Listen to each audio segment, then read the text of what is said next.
पिंपरी चिंचवड महापालिका निवडणुकीच्या पार्श्वभूमीवर आचारसंहिता उल्लंघनांच्या तक्रारींमध्ये मोठी वाढ झाल्याचं समोर आलं आहे। गुरुवार 15 जानेवारी रोजी मतदान होणार असून मंगळवार 13 जानेवारी रोजी सायंकाळी 5:30 वाजता प्रचाराचा अधिकृत कालावधी संपला।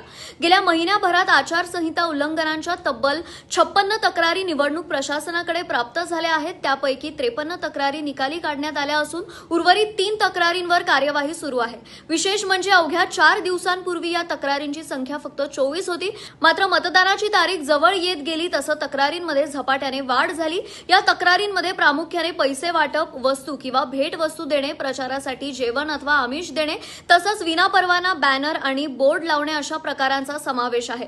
महापालिकेच्या 8 क्षेत्रीय कार्यालयांमध्ये निवडणूक निर्णय अधिकारी नेमण्यात आले आहेत।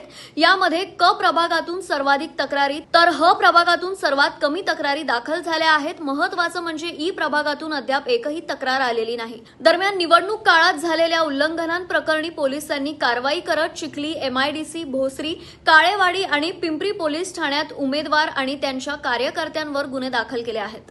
यामध्ये 5 जणांवर दखलपात्र तर 8 जणांवर अदखलपात्र गुन्हे दाखल करण्यात आले आहेत। निवडणूक प्रक्रिया शुक्रवार 16 जानेवारी रोजी पूर्ण होणार असून प्रशासनाकडून आचारसंहितेची कठोर अंमलबजावणी सुरू असल्याचं स्पष्ट करण्यात आलं आहे।